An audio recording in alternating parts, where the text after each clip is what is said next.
রাজ্যের বিদ্যুৎ উৎপাদনের উপাদান মূলত যোগান দেয় প্রাকৃতিক গ্যাস।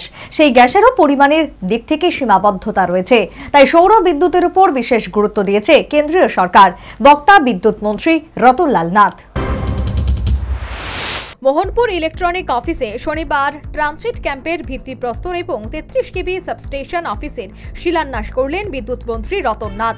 বিদ্যুৎ মন্ত্রী ছাড়াও অনুষ্ঠানে মোহনপুর পুর পরিষদের chairperson Anita Debnath, vice chairperson Shankar Deb এবং পঞ্চায়েত সমিতির চেয়ারম্যান রাকেশ দেব সহ অন্যান্যরা উপস্থিত ছিলেন। ট্রানজিট ক্যাম্প সহ 33 কেবি সাবস্টেশন অফিস তৈরি করতে সর্বমোট ব্যয় হবে প্রায় 1.5 কোটি টাকা।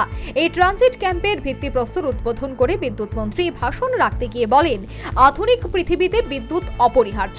সে সাথে তিনি বলেন, রাজ্যে বিদ্যুৎ উৎপাদনের উপাদান মূলত যোগান দেয় প্রাকৃতিক গ্যাস।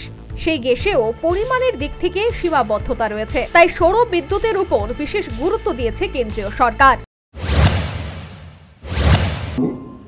যে এখন আধুনিক পৃথিবীতে বিদ্যুৎ ছাড়া কেউ এক মিনিট থাকে, আপনার দরকার দুবেলা না খেলেও কিছু হবে না। যদি একটা মানুষ দুবেলা না খায় তাহলে অসুবিধা হবে না, কিন্তু বিদ্যুৎ প্রতি মুহূর্তে দরকার।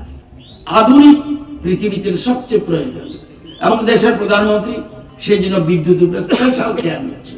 আর আমাদের রাজ্যে বিদ্যুৎটা আসে গ্যাস থেকে বেশিরভাগ, কিন্তু গ্যাসও শেষ হয়ে যাচ্ছে।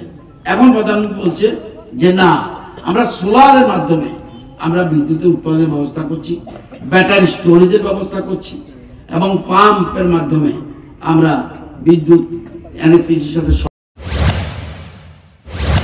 এদিন স্থানীয় বিধায়ক তথা বিদ্যুৎ মন্ত্রী রতনলাল নাথ হুঁশিয়ারি দিয়ে বলেন, উন্নয়নের সাথে কোনো আপোষ হবে না, প্রয়োজনে ব্যবস্থা গ্রহণ করা হবে। কিছু জিনিসপত্র নষ্ট করেছে, এগুলো কিন্তু হওয়া যাবে না, মোটেই হওয়া যাবে না। আমাকে গুয়াহাটি থেকে বলা হয়েছে এখানে কিছু ভাঙচুর হয়েছে, এখানে কারা করেছে কি করেছে সব খুঁজে দেখতে হবে। ডেভেলপমেন্টের সাথে কোন রকম কম্প্রোমাইজ আমরা করব না। এই ক্ষেত্রে আমাদের এলাকার মানুষ যথেষ্ট সজ্জন, সুতরাং এই ধরনের কাজ আমরা কোনো মতেই বরদাস্ত করব না। এটা মাথায় রাখতে হবে। আমাদের কাউন্সিলররা, আমাদের অন্যান্য নেতৃবৃন্দ যারা সমাজসেবী রয়েছেন, আমাদের আজকে সমাজসেবী জেনুদার নাথ আছেন, সবাই মিলে এটা দেখতে হবে এই ধরনের কাজকর্মে যারা থাকে তাদেরকে। সে সাথে বিদ্যুৎ মন্ত্রী রতনলাল নাথ বিদ্যুৎ দপ্তরের আধিকারিকদের আগামী 6 মাসের মধ্যে ট্রানজিট ক্যাম্প সহ 33 কেবি সাবস্টেশন অফিস নির্মাণের কাজ সম্পন্ন করার নির্দেশ দেন। একই সাথে উন্নয়ন যজ্ঞে সবাইকে শামিল হবার আহ্বান জানান। Bureau report, news vanguard.